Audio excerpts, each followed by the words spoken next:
Hello, and welcome back to another episode of Let's Play Final Fantasy Tactics Rebirth.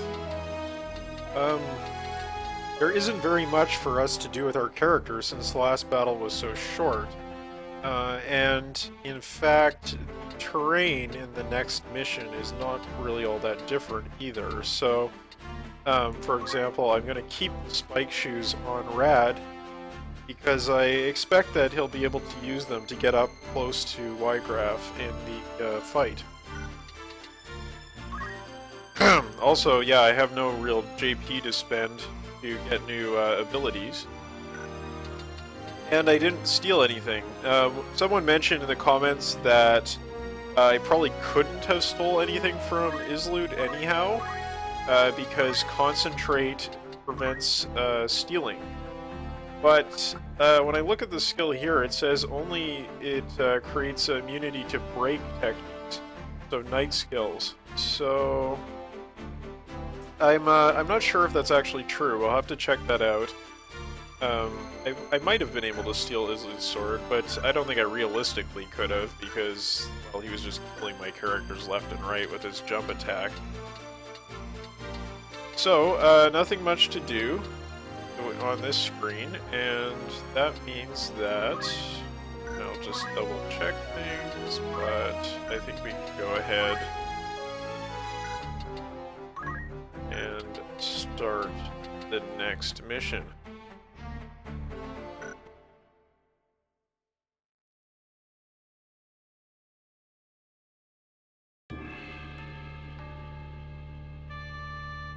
Alright, I don't need to get Rams up here, but I will put Rad and Labian in the front. Actually...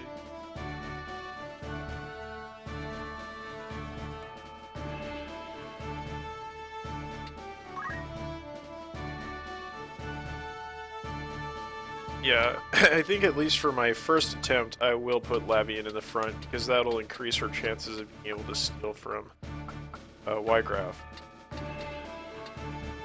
And the reason why I don't put my summoner either here or here is, or here is that I want to avoid Wiegraf's lightning sword.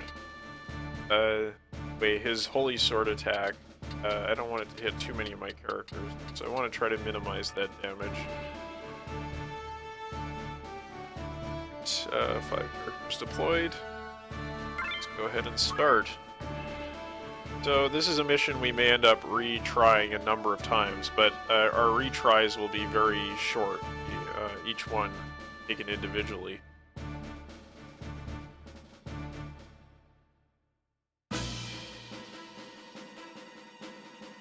Uh-oh.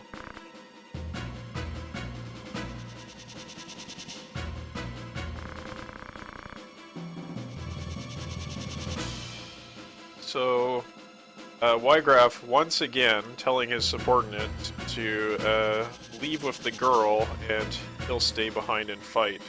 It's just a repeat of what happened. Oh, sorry, what happened in Chapter 1.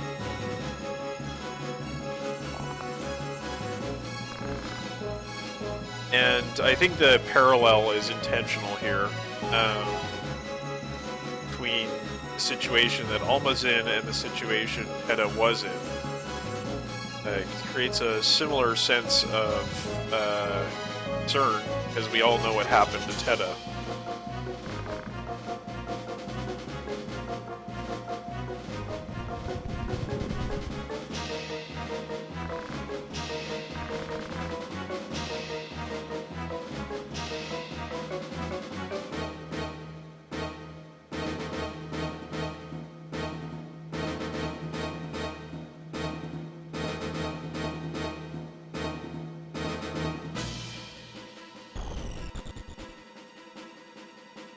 Okay, so the essential thing in this mission is to get Wiegraf to run out ahead and attack your characters. If he stays back, then you can get yourself into trouble because, well, obviously he'll be surrounded. So I have to figure out how to effectively get him to come out and fight. And the first thing I want to do is this. See, as I always do, it seems. And I'm gonna try putting my thief up here. Don't know if it'll work, but we'll see. I think this might have actually been a mistake. Alright, so Maluda, Wiegraf is bent on revenge for Maluda. And, we saw in Chapter 1 that when we were in Fovaham Plains and we confronted Wiegraf, he was intent on sacrificing his life for the cause of the revolution. But the thing that caused him to change his mind was the news that Maluda had been killed by our forces, and his desire to seek revenge for her death. And this brings us to a fairly important theme in the game, or a pattern in the plot, you might say.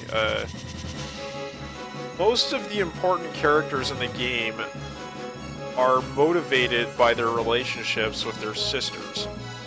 So if you think about it, Ramza is heavily motivated by his relationship with Alma. Not so much at the beginning of the game, the first 2 chapters, but in every chapter in 3 and after. His main motivation is to rescue Alma, you know, now that she's been kidnapped. You look at Delita, after Chapter 1, or even for most of Chapter 1, originally he's trying to save Teta, save his sister, and then after that, he's basically reacting to her death and trying to make sense of it in some way. Then we have Wiegraf, who's motivated by the death of Maluda to join the Shrine Knights and to seek revenge on Ramza. And finally, there's also the case of Islud. Islud has a sister named Meliadul, and although Islud is killed by his father soon enough, in a few missions we'll see that happen. Of course, this is huge spoilers, but I assume you've all played the game before. And Meliadul comes and tries to get revenge for him, much the same way that Wiegraf tries to get revenge for Maluda. Except in this case, Ramza didn't actually kill Islud, and so Meliadul is saved from that problem of being driven to an extreme desire for revenge. And so I think it's fair to say that this is a really major theme in the game, that you have this relationships between brothers and sisters. And most of the characters involved, the central character is the brother and not the sister.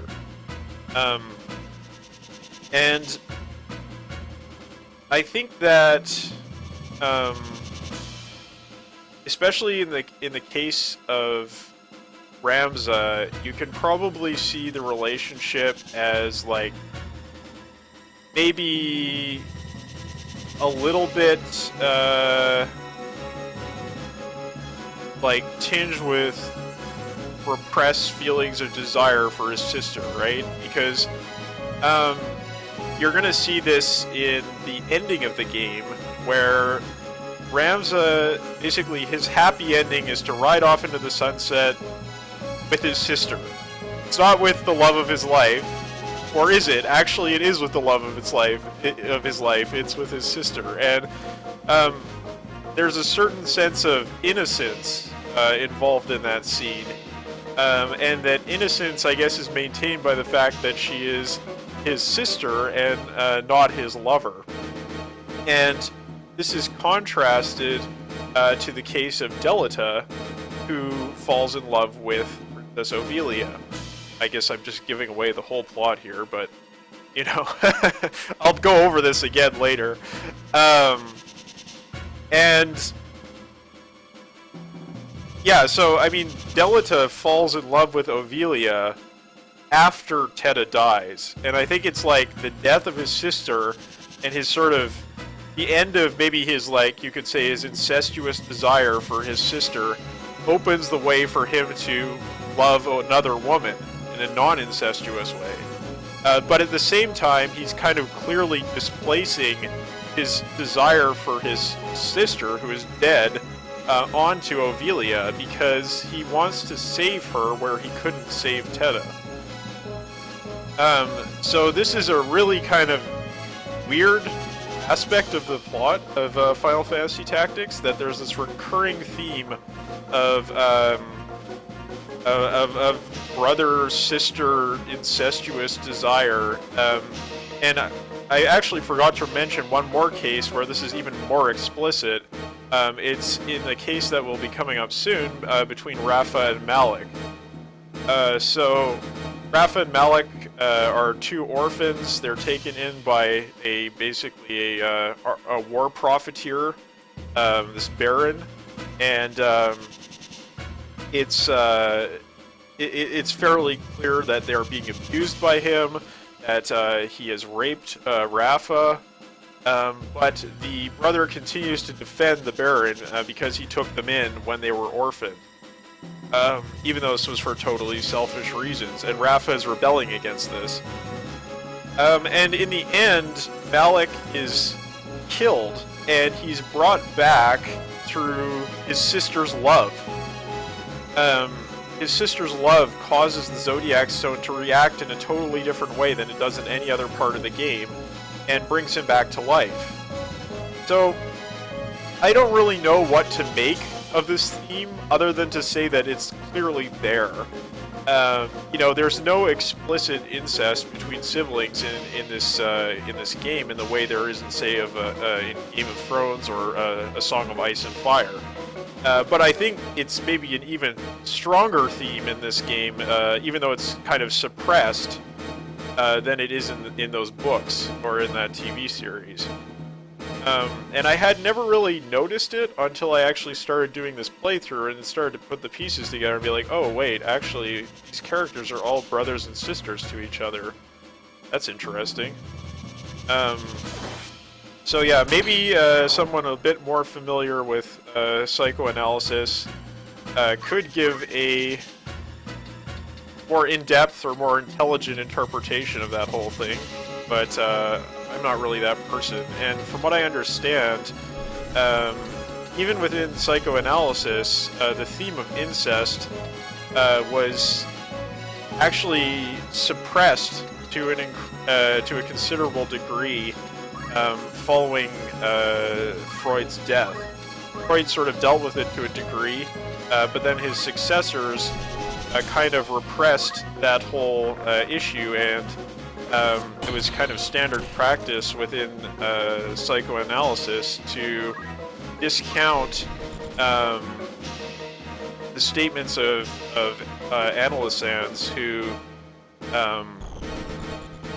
reported incestuous experiences during their childhood in the past, and it was said, oh, this is just a fantasy without any basis, and it's only really been changing lately. So even within the psychoanalytic literature, this is not a theme that has been developed in any great depth. But it's probably a theme that, you know, many of you know is really common in anime and manga and so on, this kind of older brother, younger sister relationship with lots of implications of incestuous desire. So, enough rambling about psychoanalysis. I think we are in a good position here to kill Wiegraf, but I would like to steal some of his items. Let's see what he's got. Alright, he's got a really nice sword here. And he's wielding with two hands. And then he's got this white robe, which is pretty nice to me. And that looks fantastic as well. So I'll just look at the at the percentages for stealing, and pretty much anything other than the helmet I'm interested in. So that will actually mean either getting the diamond sword or the white robe. Alright, so what do we do with this character here? I think I will hit. Actually, I'm going to attack Wiegraf. Only a 60% chance to hit, but I'm hoping that I will hit. Okay, great. Doesn't matter if my character dies. This is not a long battle.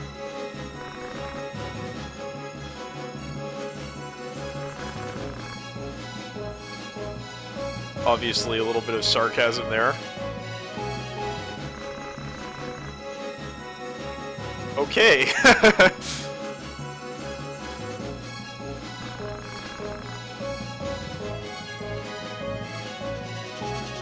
Alright, so this is Wiegraf's position. Now, I mentioned the characters of Ramza, Delita, Wiegraf, Islud, and, you know, Rafa and Malik. But I think Rafa and Malik are less significant to the plot. I just mentioned them because they happen to be brother and sister. In case of the four other characters, Ramza, Islud, Delita, and Wiegraf, I think they all represent kind of ideal types. They're like, they each have a different attitude towards power. Ramza suppresses his desire for power. He's repelled by the notion of having power. He doesn't want to change the world in any way. He just wants to personally stay true to his ideals and also to protect his sister. Those are the things that really matter to him. But he's not going to change the world to be in line with his ideals. Now, Ramza also says here that, you know, Wiegraf, you've betrayed your ideals. So he must recognize that those ideals had some merit. And, you know, I think that's pretty clear that he does in his doubts that he gets while fighting the Death Corps in Chapter 1. But personally, he doesn't want to change the world at all. Now, in the case of Wiegraf, he starts out as the revolutionary.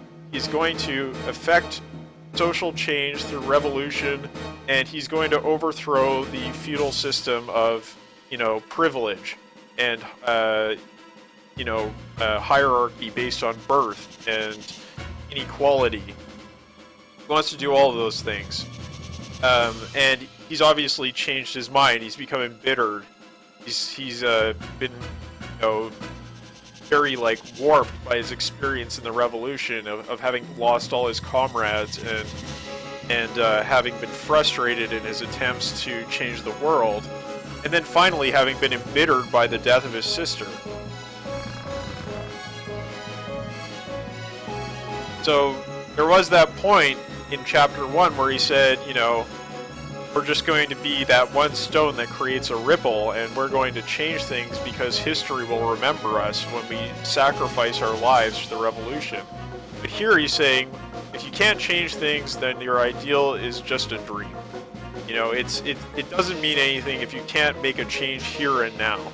So this is a flip of his position. And he says, well, you need power, right? You can't fulfill your dreams without power. Now, Delita, very similar to Wiegraf, right? In the sense that he says he has a dream of having power, of being able to protect the people he cares about based on that power, and of kind of making it, of becoming a big man in the world. But his dream is pure, you could say, purely selfish. Right? His dream is to get personal advancement, to overcome the odds, and to prove that he as an individual could make it in the world. Whereas Wiegraf's dream was to change the world entirely. So they both have a similar attitude towards power in the end, but their dreams are actually different.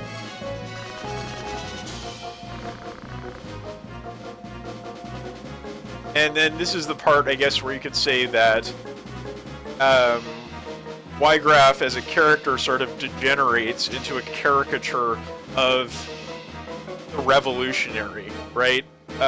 This is the sort of beginning of the end for him, and we'll talk a little bit more about that once we finish this mission.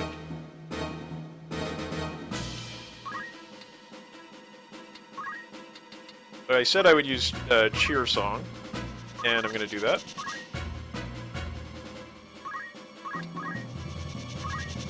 Someone on the Something Awful forums pointed out to me that, you know, cheer song is really, really good.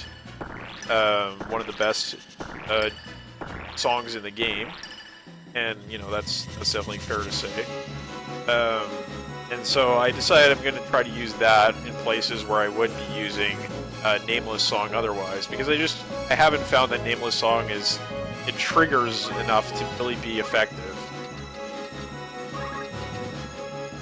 You know, you always want that big payoff where your character gets like protect, shell, re-raise, haste, everything. You know, your whole character or your whole team is just buffed to the max, but it usually doesn't turn out that way, and it might be better to just get those incremental speed bonuses instead of trying to, you know, hope for the big payoff.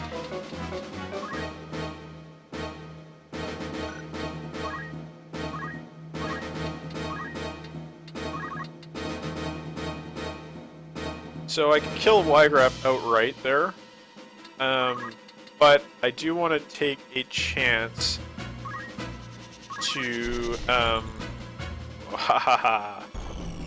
do want to take a chance to steal something from him.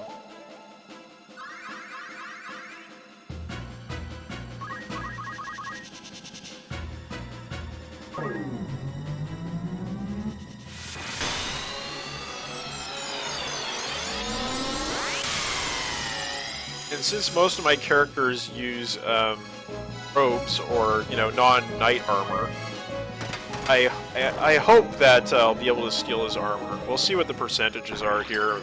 I don't think they're going to be that good. You know, he is like a boss character, so I don't think he's going to be a pushover to steal from. Now, unfortunately, by putting my Geomancer here, I've kind of ruined my chances, because stealing from the side is considerably less effective than stealing from the rear, I think. Alright, 29%. 26%. Okay, let's go for the armor. Oh, no dice.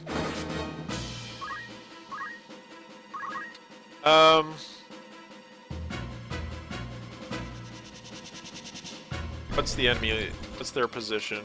Okay, so this character is silenced, they can't do anything. Alright.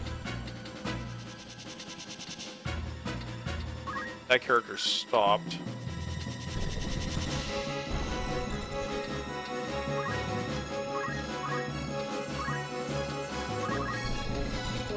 Yeah, I was kind of hoping to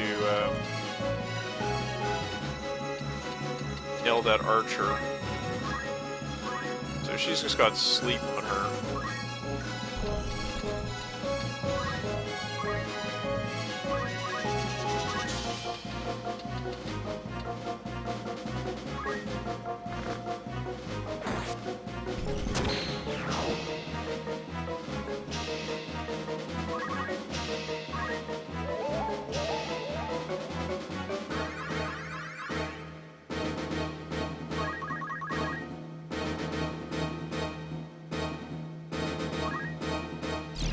So that's a monk skill, quite a good one.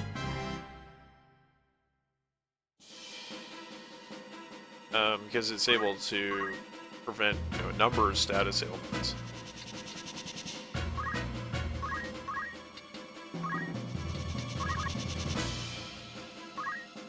Okay, so that's something I forgot to do in between my various failures of previous mission, is to get a high potion. And I think I'll just continue to do speed here.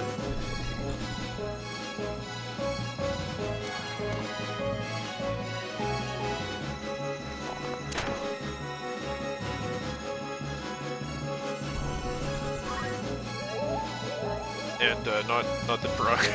I realized just now that sounds a little bit funny. I just continue to do speed here. My characters are not on methamphetamines, I assure you. Alright, okay. And Ramza here alluding to that moment I've mentioned a couple times now.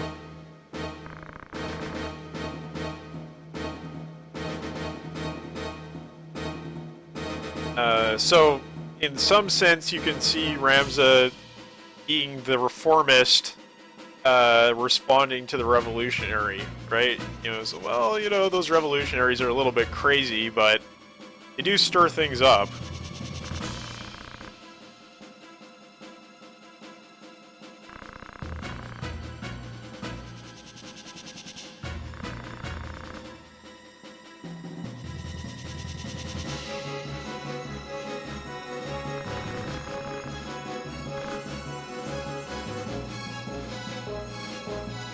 And that's the title of the first chapter.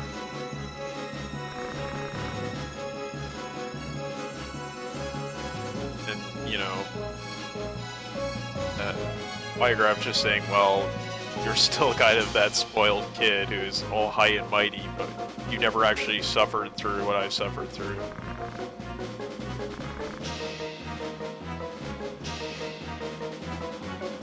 But that, again, it certainly is bitterness speaking.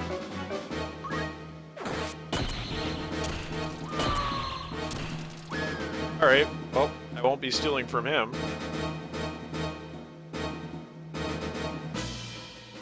Let's see what I can do here.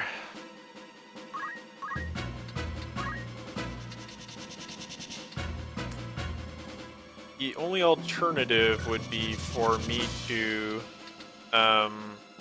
have Ramza cast Raise on the Thief.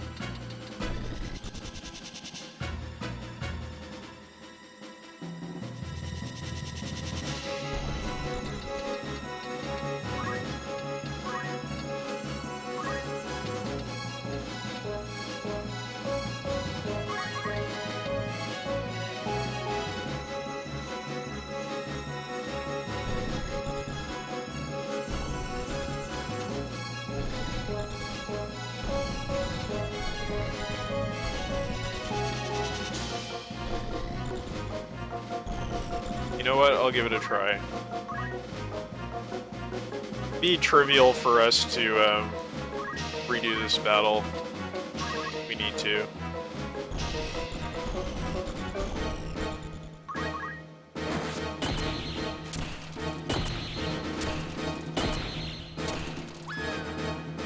Big damage.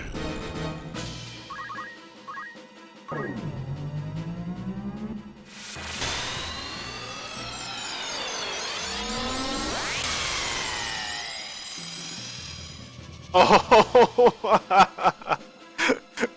oops. Well, that's that was unexpected.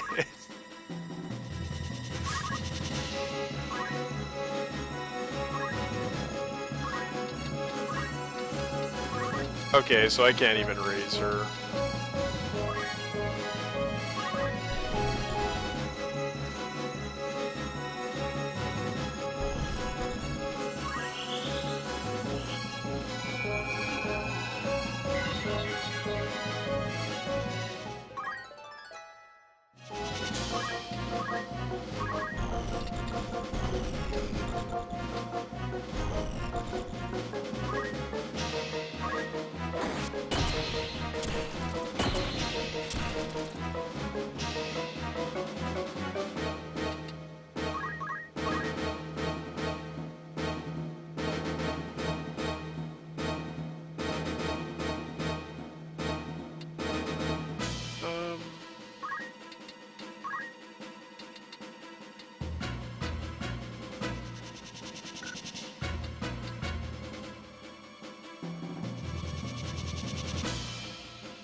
Actually, I probably could have killed Agrius there too.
So just making sure that she survives. Obviously would have been better if Ramza raised her, but you know, that's not a certainty. Whereas Phoenix Down is a certain success. I'm coming for you, Wiegraf!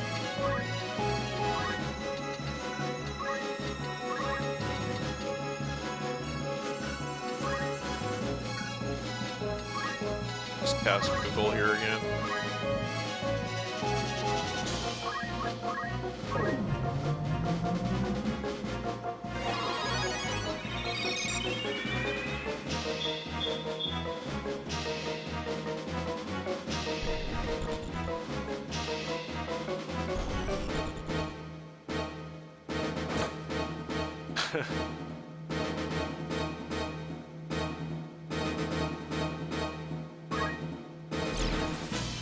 Oh, I see. Alright. So that's how it is.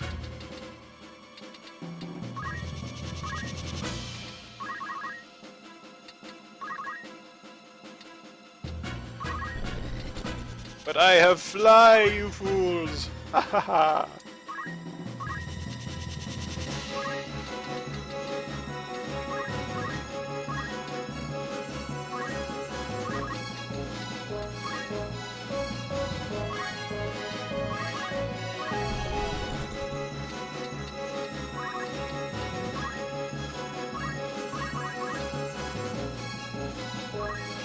Oh, ah!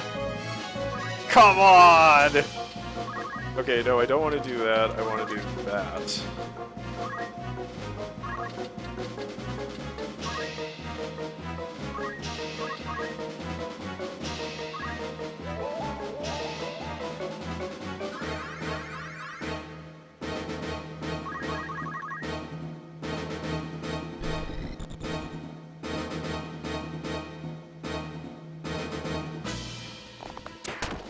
Kind of surprised. Oh, actually, yeah, that makes sense. I was like, oh, why? How come she hit her? But that's because archers automatically get concentrate.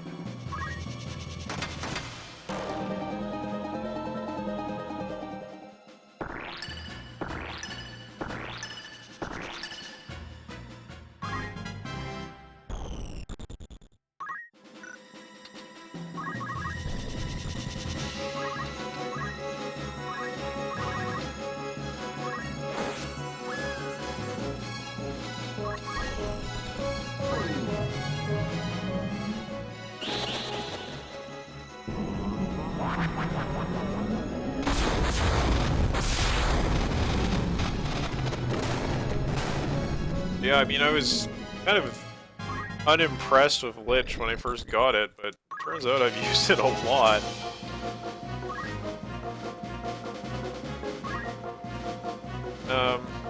It's kind of an open question whether Wiegraf will kill her here or not. Just have to see.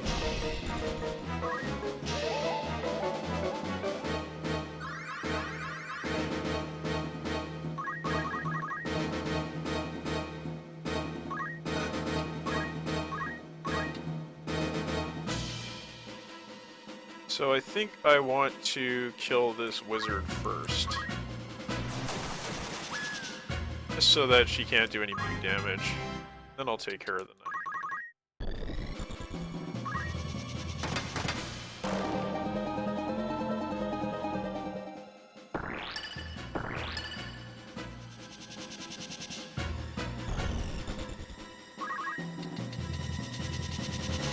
Any mana left? Two.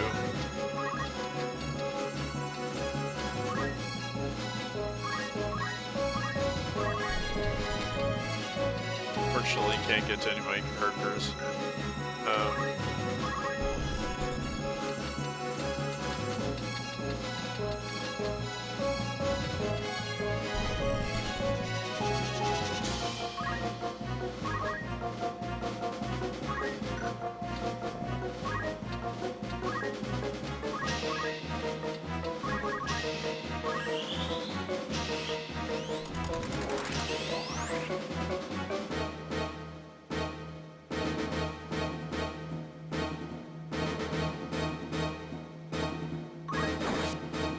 Okay.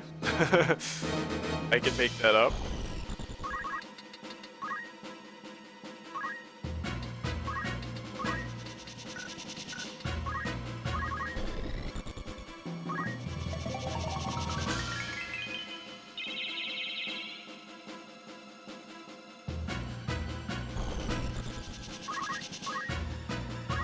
Alright, finally.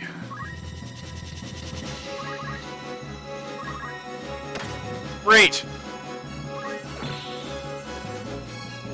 Nice.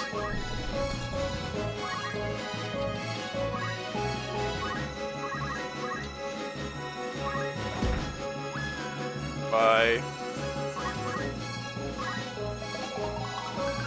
And probably be able to steal his weapon as well.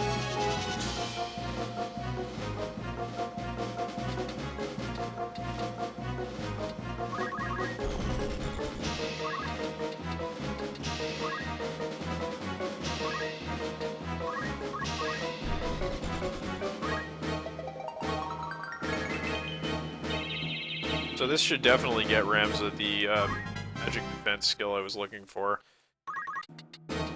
I'm probably going to turn him into an oracle next, so I can get defense up as well. That way, I can just switch out the defense skills based on the mission that I'm doing. So I get to make him into an oracle, which is always fun. Oracles are awesome.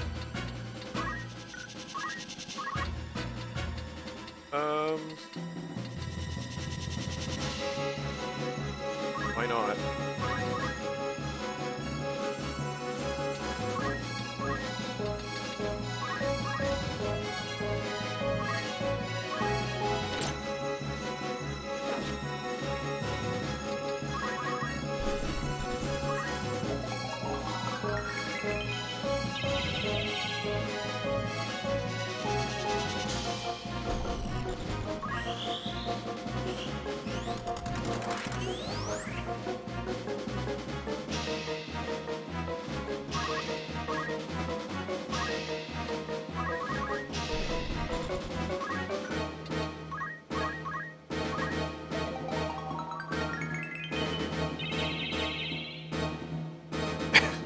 So all my characters should be healed up now.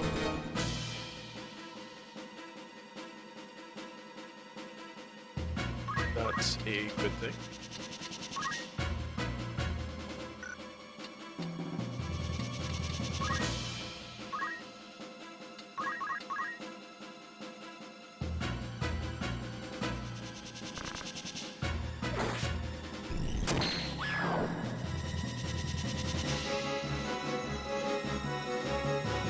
Ah, you jerk.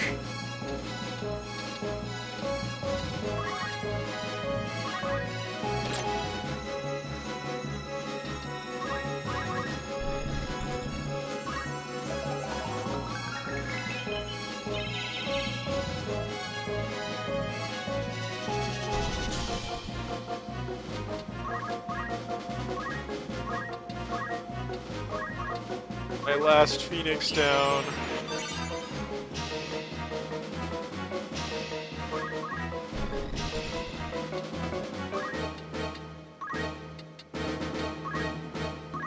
And I'm going to use Angel Song just so that I can have MP in case I need it. I think it's quite unlikely, but... Oh, I can do Haste on my... Or sorry, on my feet.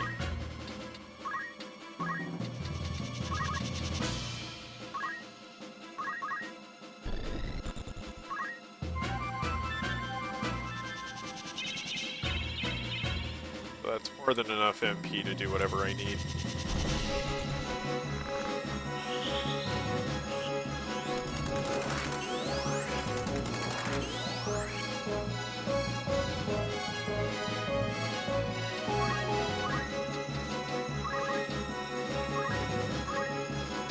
Come on!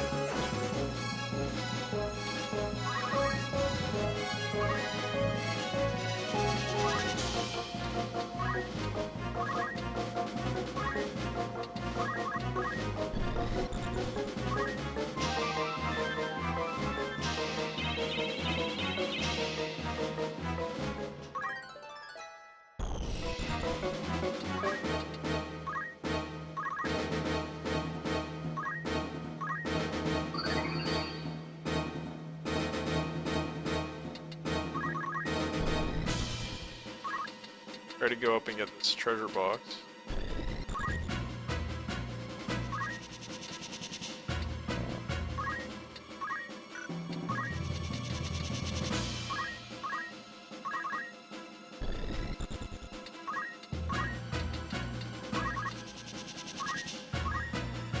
Alright, got it.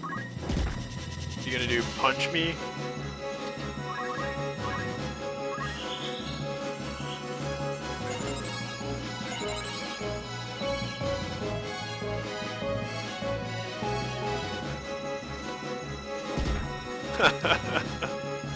Wahahaha.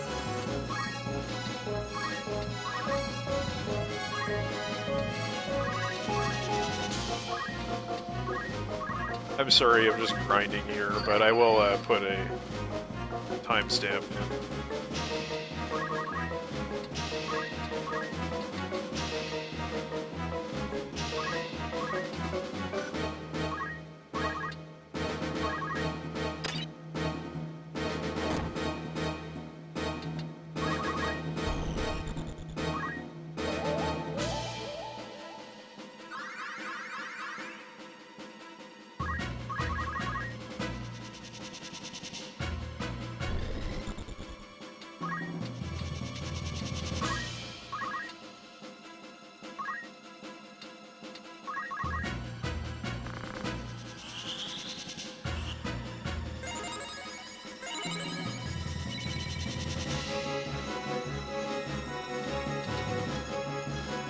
And after this battle, I'll probably look at maybe turning Rad back into a chemist, so I can continue with that whole thing.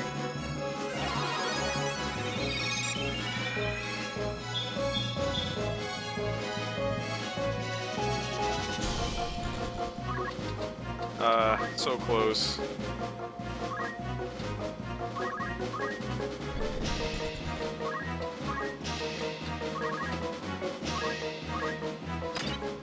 Alright, got his helmet.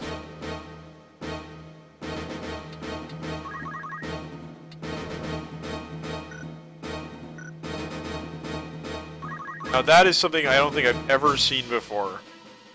Where you're casting a spell and your speed is so high that you actually take a turn before your cast activates. So like your AT is faster than your CT. I don't think I've ever seen that in this game before. I mean, I'm sure many of you have, but that's quite interesting. So he's just gonna go and try to grab some of these items.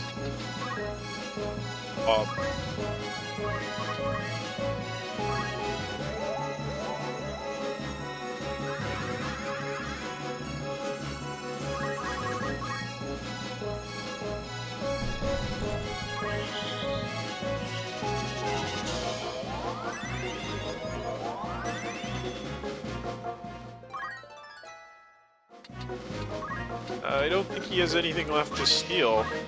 Yeah, there's nothing I can steal, he's just naked. Naked Wiegraf.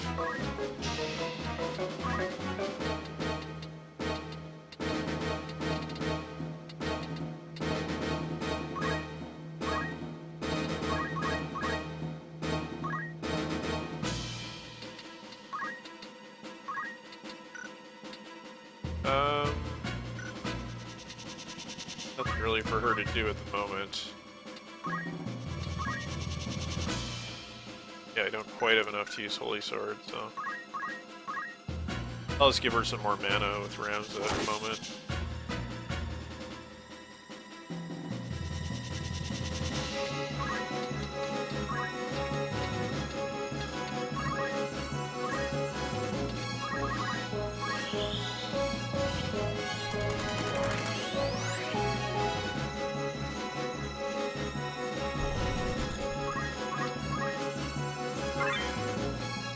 This headband is garbage.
Just come over here.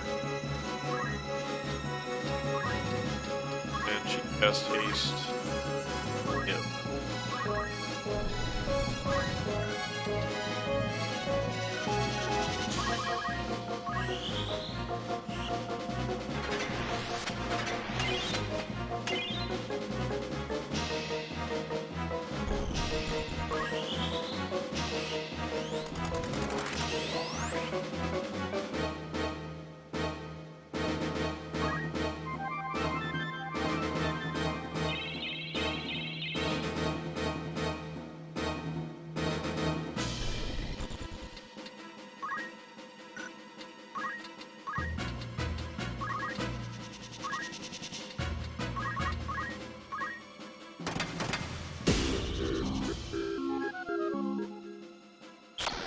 So I think Wiegraf has been as thoroughly humiliated as Gafgarian was. I mean, there's been a thief dancing in front of him for about, I don't know, half an hour now or something.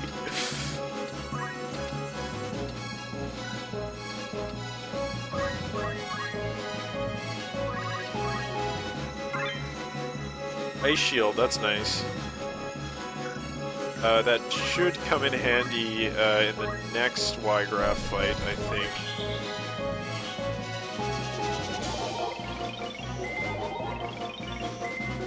Oh?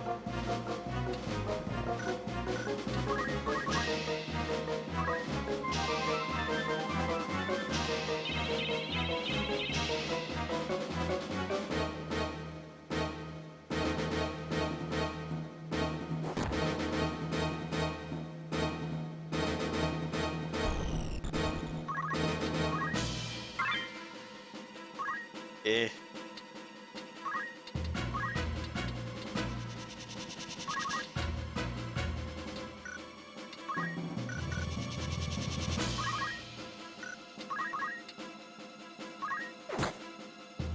Ah!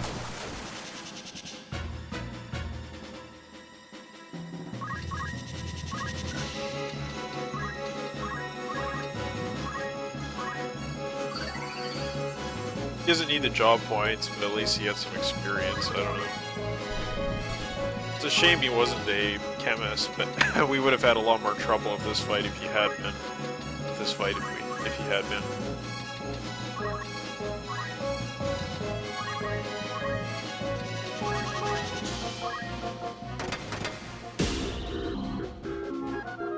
I'll definitely be able to clear out the thief skills that I need now.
She didn't even do anything. He's just like, you know what? Fuck it.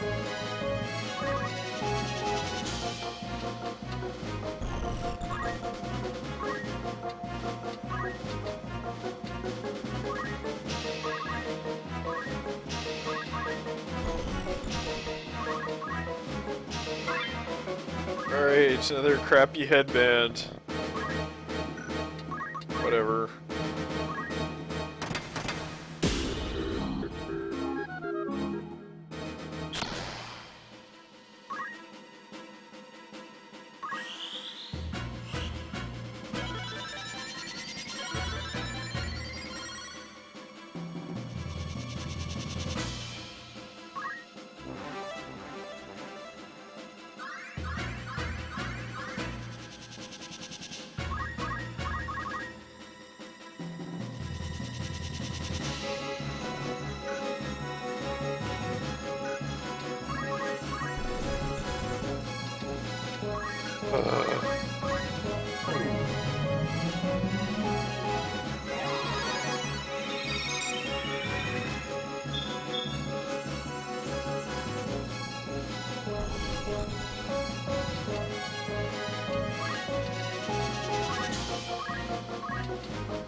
There's really not much I can do.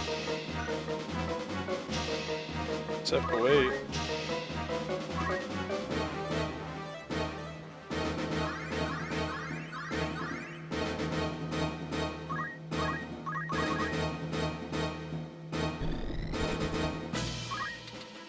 Oh, come on! Finally.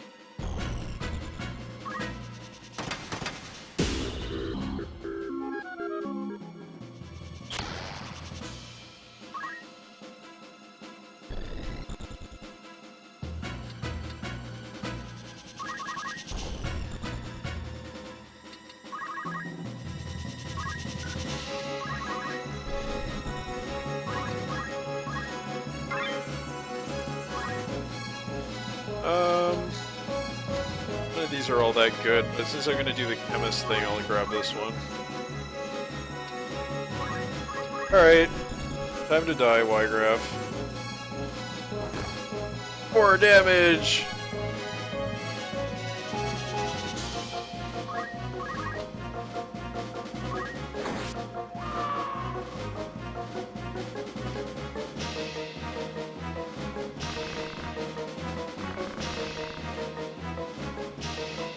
So, where did he get Ares? He must have taken it off of Teta, who Ramza gave the stone to in order to safeguard it.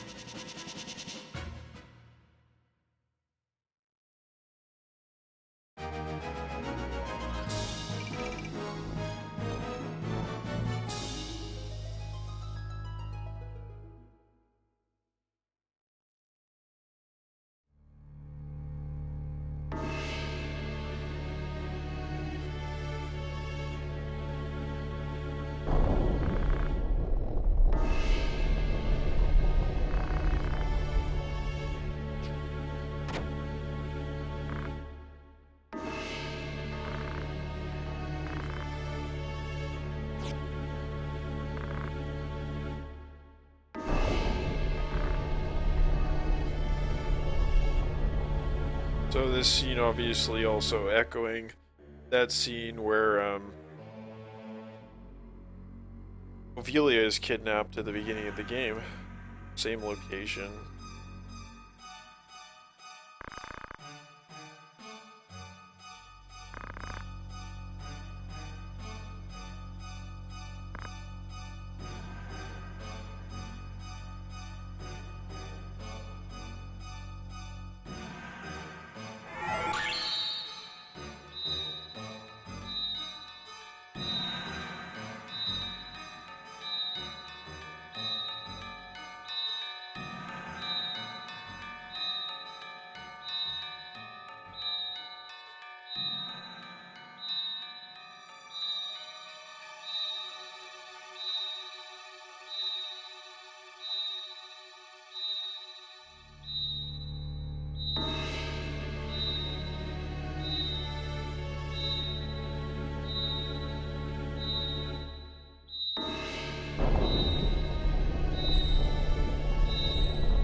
Most of the sprites in this game I like, but I can't say I like Velius's.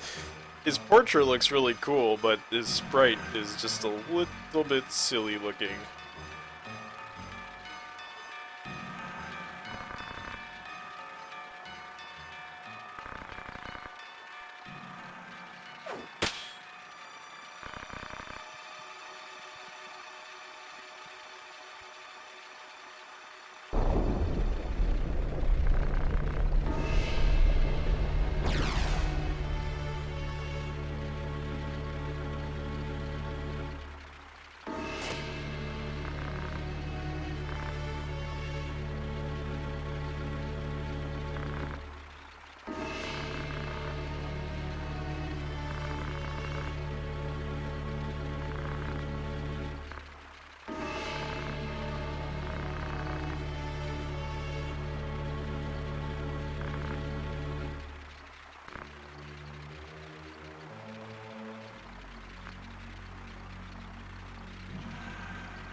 Simon may have felt responsible that, you know, Ovelia was kidnapped from his monastery but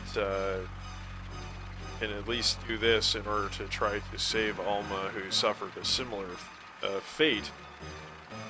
And then there's the fact that both Ovelia and Alma have something to do with the monastery. You know, they kind of grew up together. I don't know if it was here or if it was somewhere else. I can't quite recall.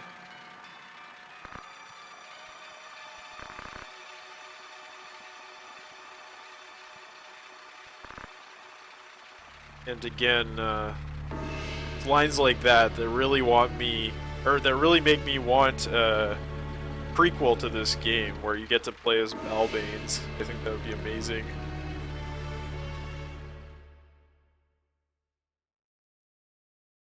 Alright, so, Wiegraf sold his soul to the devil, very, literally.